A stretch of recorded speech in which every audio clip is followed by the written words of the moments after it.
Well, okay. Whoa, hot mic. Diggity dog. Damn, what am I doing? I'm alliterating, guys. That's what I'm doing. I'm alliterating. And I'm pretty happy with it. Hey! 4 weeks. We did it, guys. I thought to myself, you can't do this. It's not going to work. But top secret, it worked. 4 weeks in, we're still doing this podcasting thing. Feeling good about it. Really enjoying myself. And hoping you're enjoying it too. Certainly people still seem to be listening to it. Look, somebody's watching it right now. I can't believe that. So I'm going to pluck away, keep on doing this, and we'll see what we see. Anyway, did I say this already? Welcome back. Toronto Beer Podcast. Chris Schreier here with you, doing the whole podcast thing. We got it as usual. We're up here on there on YouTube, down here, Instagram, and maybe you're listening on your commute, perhaps, or maybe while working, like I often do, with a nice podcast. I enjoy somewhere in the neighborhood of 7 to 8 hours of podcasts a day. Would you believe? Because I'm a mailman and I listen to a lot of podcasts. Got some favorites. Hey, if you like cereal, and I don't mean with milk, I'm not talking about Lucky Charms, kids. I'm talking about that very popular podcast called Serial. You might want to look into, I think it's by Radiolab, which is WNYC Studios, I think. They're doing a mini-series called The Other Latif Nasser, and I have a feeling it's going to be Serial-like in its approach. It's about a gentleman wrongfully imprisoned in Guantanamo Bay named Latif Nasser. I think it's sounding pretty good so far. Only one episode dropped. I think today would be the next one came out. Haven't listened to it yet, but look into that, guys. Good podcast. I like that. But anyway, that's not why we're here. This isn't the podcast. That would be too meta, though those exist. They're not worth your while. Well, maybe they are. I don't know. Don't take my word for it. Do your own research. But what are we here for, kids? Well, it's the Toronto Beer Podcast. So we're going to get into some beer. Now, I'm just going to reach over into my little fridge here. Quietly draw out. Nobody saw that yet on the cameras, I don't believe. How many kids at home are remembering what month it is? It's February. It's a dark, short month. It is a leap year this year, guys, I think. I think there's a February 29th. This year we get an extra day of Flagship February. This is the event or attraction, or I don't know what you want to call it, social media thing that is to focus on breweries' flagship beers. As mentioned in the previous podcast, this is important because a lot of the breweries that we really love have a fantastic flagship beer that's often overlooked, especially by the people who drink there most. You know, you want to try the new thing, the interesting thing, the cool thing. No time for those flagships for a lot of folks, and that's unfortunate because some of them are just fantastic. So hey, I would look on the social medias for the Flagship February. There's been some great writing from some of the beer folks in the city about some of their favorite flagship beers, and to do my part, play along. I've been doing flagships for the month. So last week, we did the Cornerstone Black Lager from Black Lab Brewing. I was a big fan of that. Real nice discovery on my part. I say that as if I discovered it, you know what I mean? I realized that it's a really good beer, and I enjoyed it quite a bit. This week, for the fourth week now, which is an important week for me, that feels like a milestone, I decided to do the flagship, I think, of sort of the craft scene in Ontario. Hey, controversial opinion. I get it. You might disagree with me, and you're entitled to, and I will never hear you. No, I will. You comment. It's fine. I'll listen, I promise. But I am the man with the mic right now and two cameras, and I'm going to tell you what I think of as the flagship beer for the Ontario craft brewing scene, and that is Steam Whistle Pilsner. Oh, look at that green can, that new and improved logo. I don't know if you want to say improved, but certainly a new logo. It's gone through some branding changes, but what's in the can, still, I think, one of the standard bearers for the brewing scene in the province. Let's dive in. I'll expound on Steam Whistle as we go. I'm going to try not to hit my microphone with my face, glass, or anything else this week. Also, going to try not to swear. We'll see how it turns out. Live Foley, as always. Here we go. Don't know what's going to happen. Might blow up. Just pick this guy up at Loblaws. Here we go. Ready? Oh, yeah. That's the stuff right there. Now, in weeks gone by, every beer I've done so far in the past 3 weeks has been a dark beer. And the cleanliness of my glass hasn't been called into question. Steam Whistle Pilsner, as you would expect for the style, is brilliantly clear and is going to show every sin in this glass if there are any, but it's not looking too bad. A couple of little bubbly bits, but we're doing not too badly. And also there's only 2-3 people watching at home right now. Oh, great. You can't really even see it all that well on the camera anyways. That's fantastic. But here is the Steam Whistle Pilsner. Beautiful, beautiful golden yellow beer.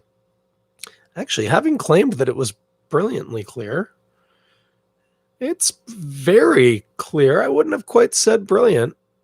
It's not hazy by any standards. I can certainly read my screen right through it, see my waveforms forming. It's fantastic. There's my face. I just look blurry and weird when I look at it through that. But anyway, yeah, beautiful golden yellow, clear. I poured it pretty gently. Typically, you can get a pretty nice white pillowy head on it, especially on draft. Whew, hot diggity. See if we can stir up a little bit of head there for the folks at home. There you go. Yeah, a bit of a nice white head there, depending on which camera you're looking in. There it is. Steam Whistle Pilsner, a standard Bohemian style Pilsner, Czech style if you like. On the nose, actually, it's funny. I almost always notice when I drink this beer the malts right out of the gate, which they tend to be bready and quite nice. A little bit of, I think it's Canadian two-row, but might be Pilsner malt. I'm not entirely sure, but nice, just malty smelling malts, which is kind of what you're looking for. But I'm actually getting a bit more grassiness out of this right now. Which is the hop. I'm not exactly sure what hop they use. It'd be a European hop, I think. I'm pretty sure they're using a traditional Czech style, if not actually Czech hop.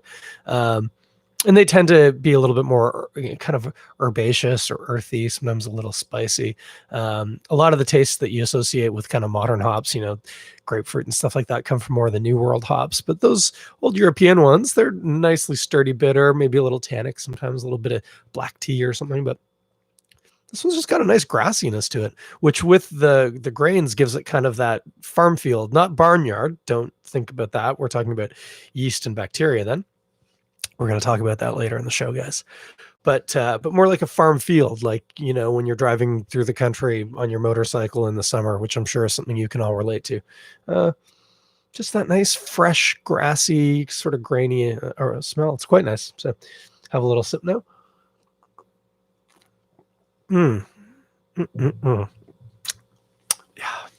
Yeah. Yep. That is, bang for your buck, one of the most solid Pilsners you can kind of pick up widely through the province. There are breweries. I mean, I live a kilometer and a half from Godspeed, and BIM is making some amazing Czech style beers that are snappy and dry and interesting and highly, highly, highly crushable. If you did them blind side by side, I'm willing to bet I would maybe give the Notto and the Godspeed, but maybe not. I've never tried it, but there is nothing wrong with the Steam Whistle Pilsner. It is, as I said, nicely malty, but not sweet. The hops are drying. It's snappy and dry, a little bit grassy. And actually on the finish, you get a little bit of an earthy quality to it.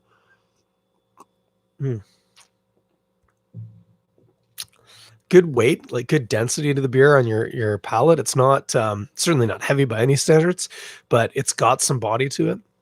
Feels like you're drinking something, which is nice. I remember way back in the day, I don't know if they still talk about this. I haven't done a tour at Steam Whistle in ages and ages and ages, but they used to talk about the fact that they didn't force carbonate their beers. They naturally carbonated using fermentation. And they always talked about the bubbles. The bubbles are little. They're like champagne bubbles, which is always sweet to hear them say. And but I do find the carbonation on it seems to be just about right. It's prickly without being like foamy. It's great. Solid Czech style Pilsner, Bohemian style Pilsner, if you like. And yeah, like widely available is an understatement. Every grocery store that sells beer probably sells Steam Whistle. It's at every beer store. It's at every LCBO. Easy to see in its beautiful green cans with blue branding. Bars, especially if you go out to bars with friends a lot and maybe you're a bit of a know-it-all like me. Steam Whistle is always a good, safe option. Not only do you know that it's local and fresh, but Steam Whistle actually cleans all their own lines. So the lines are always in good shape. It's a really, really solid option, especially, pardon me, especially in bars where maybe there isn't a lot of craft options on tap, which is part of the reason why I said that I kind of do think of it as the flagship craft beer in Ontario. I realize many older breweries been around a lot longer than Steam Whistle. I think Steam Whistle kind of turn of the millennia, sometime around 2000, might say on the can actually. So not super, super long. No, it doesn't say that I can see anyway. But yeah, just what they've done. They went from a group of really passionate but overworked and underappreciated people cranking out beer at the Roundhouse to, I mean, massive. I think it wouldn't be unfair to call them massive in size. Huge distribution channels, other provinces. Like I say, every retail option in the province probably sells Steam Whistle. Massive volume these days, but I personally don't think they've given anything up in that. I think the beer is as good as it always was. People always like to be like hipsters. Oh yeah, I liked it. I liked it when they were just some sweaty people in rubber boots splashing around the brewery. And now that it's all polished and corporate, but I've never bought into that. You can scale things up and maintain your cred.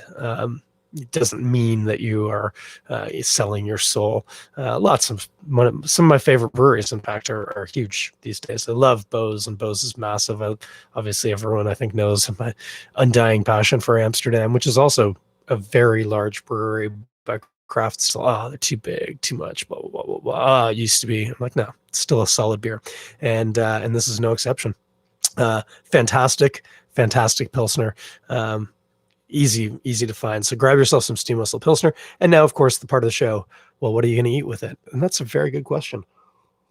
If I'd really been thinking, I just made some sourdough bread today, and I should have brought in a chunk of that, because that would probably go well in an interesting way. You would get the grains, and I actually make my my sourdough with a bit of spelt, because wasn't quite hipster enough just to be making sourdough bread, that I needed to kind of ramp that up a little bit. And so I did. I used spelt, but that gives it a little bit of a nuttier kind of characteristic and more grainy qualities. And I think those, the grain and the flour kind of characteristic of the bread would work really well with the beer. But the bitterness and the kind of quick, snappy finish to the beer would help, because of course the sourdough has a bit of a sour finish to it, and so you would at the same time have comparing, the two different graininesses, drawing each other out, thinking about. Then you have the contrast of the sour to the bitter of the beer and the bread. And I think that'd be great. Cut yourself a slice of that, toast it up, maybe a little bit of butter on there, give it a little fat, make it a little bit rich, so that you could then appreciate the drying characteristic of the hops cutting through that. But that'd be great. And then, if you want to expand on that, well, take that bread and you make yourself a sandwich, I think. And well, what would you put on that sandwich? I guess it depends what you like to eat, but certainly, something not too crazy, aggressively flavorful. Maybe if you were into sort of barbecue chicken, you had some maybe chicken you'd roasted off or barbecued off left in the fridge, cut some chunks of that up, throw it up on there. Maybe like a bit of an aioli. And then my go-to, and I've got some in the fridge right now, I love a bit of arugula. Arugula is quite peppery, and I think that pepperiness and a bit earthiness would, and grassiness, to be fair, with the hops, I think they would work really well with the hops. So yeah, get yourself a bit of leftover roasted chicken, bit of garlic aioli, throw that on the old sourdough with a bit of arugula, or rocket, as the Brits like to call it, because it's roquette in French. I think that'd be a pretty good pairing, if you ask me. And I guess in a way you did, because you are listening right now. So yeah, Steam Whistle Pilsner, as I've said, fantastic beer. Get it in you. They just recently, if you recall from I think the first episode, they had the Roundhouse Craft Beer Festival. It's a fantastic twice yearly event, once in the winter, once in the summer. Great opportunity to go out and try a lot of beers. But the brewery is always a good spot to visit. Lovely tasting space, and they do a pretty cool tour. Not quite the same as, again, back in the day. I liked their early stuff when you were walking around the brewery in puddles of caustic, potentially wearing flip-flops. But with with age and size comes maturity and responsibility, and they've done a really good job making that into a much more user-friendly tour. And I think it's fantastic. Worth going down, get a couple of beers, check out the brewery, and the people there are just so passionate and so lovely. It's really, really awesome. So cheers to Steam Whistle. We're going to talk about some events just after I have another mouthful of beer. I could drink that all night. Probably won't. I'm probably going to go to sleep in a little while, but might drink it until then. So what's going on? You know what? I'm super smart this time. I do need to flip over a tab here, but I actually thought to open up my events so I knew it was coming. And there's really only, well, I was going to say things, but then I realized there was a lot more on one of the pages. The first thing I wanted to bring up, tickets have just gone on sale for what is, I don't like banding around superlatives about best and stuff like that, but certainly an event that I've been to a couple of times and I wish I could go to every year. It's Funk Fest at Sawdust City in Gravenhurst, Ontario. You'll remember Sawdust from 2 weeks ago, the Sweeties and Cuties Stout, lovely stuff. They host a yearly festival in the parking lot of their brewery up in beautiful, sunny Muskoka, Gravenhurst, Muskoka. This year, it's on June the 27th. It runs from 12 till 6 p.m. And tickets are 30 cents. So on and so forth. Apologies, by the way, right now, if you're on YouTube or Instagram, both those feeds just dropped for a second, but they are back now, so we're okay. Back to Funk Fest.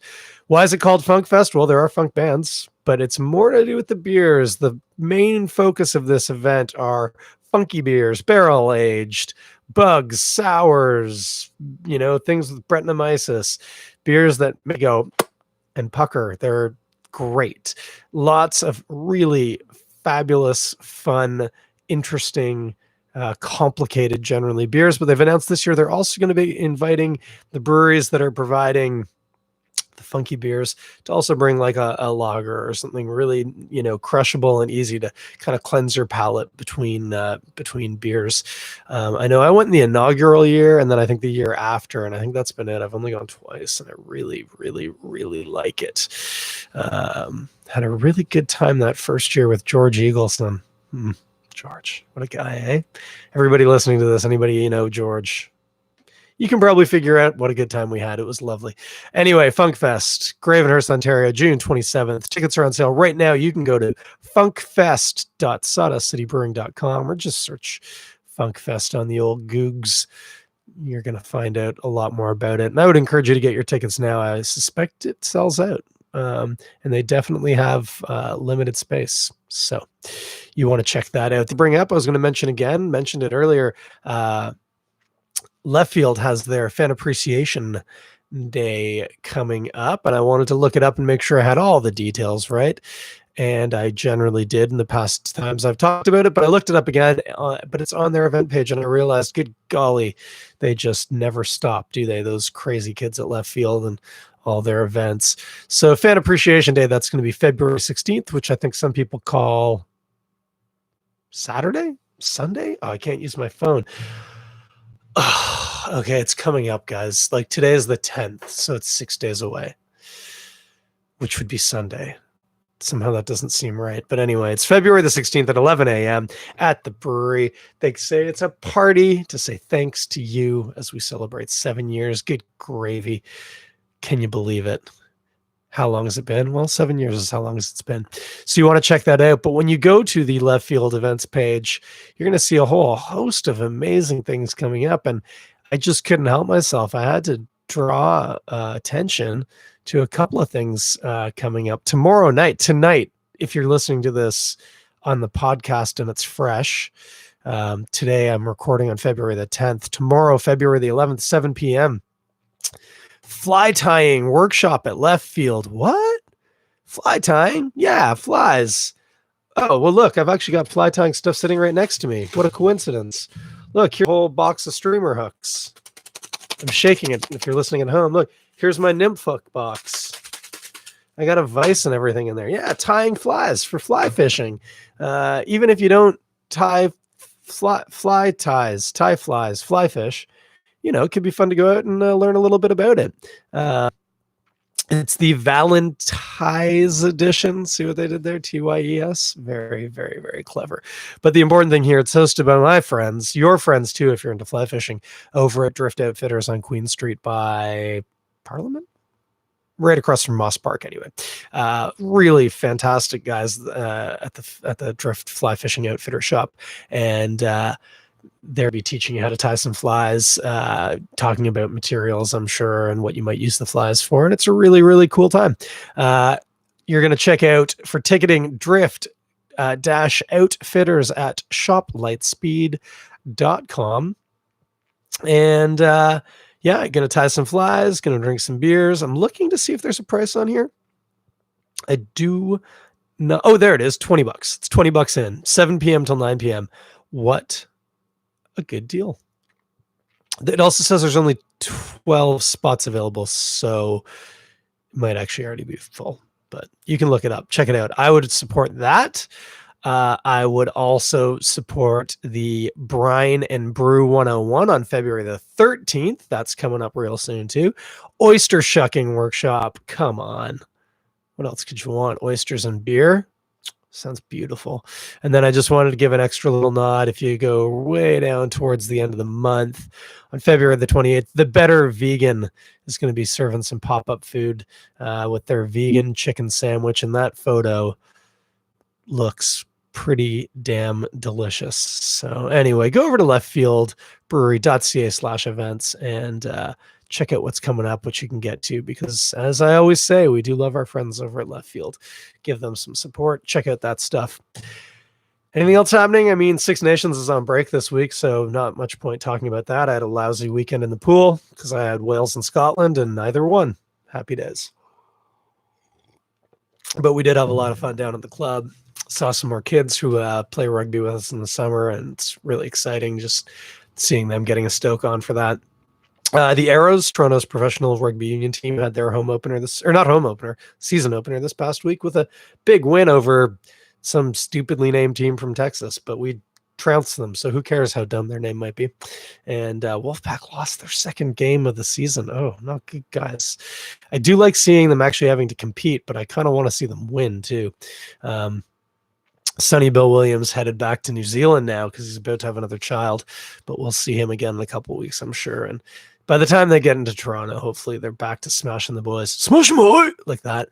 And should be a good time. Great opportunity to drink some beer at the rugby game, by the way. Both Arrows and Wolfpack at Lamport Stadium. I think it's the Craft Guys, they're called, does the beer garden. And I think I've mentioned this before, but if you've gone to, the Leafs game and it's like, oh, it's 5 minutes into the third period, the bars close. The beer garden at the rugby stays open for 2 hours after the game. So I would highly recommend that as good value for your money. I'm a season's ticket holder to both. So you will almost certainly see me there. Feel free to come over, say hi, buy me a beer. Anyway, that's it for this week, guys. We'll be back next week. In 2 weeks' time, I might do this early, or I might have a guest, friend of the pod, Josh Lake, who's long-time listener, first-time caller, or something like that. Actually, he's been on it, I think. I can't remember. His family and my family, we're going to Great Wolf Lodge. Not a beer mecca, unfortunately, but we're going to take gin and tonic and make a time of it. Let me tell you that for free. We might record it Monday night at Great Wolf Lodge. Why not? We'll see. Or I'll record it on Saturday or something like that. But anyway, that's all we got this week. I've been getting real sentimental at the end of these, and just remember, guys, it's hard to know what different people are going through at different times. I have some friends who just lost a sibling, an adult, but way, way too young, and you could pass them in the street and never know that they're going through hard times. They're tough and they're strong and they're well supported, but you just don't know. So be nice. you know, give it away for free. You don't have to make people earn it. Just because we're all human, we're all friends. Be good to each other, be safe, take care of each other. And until I talk at you next week, have a good week.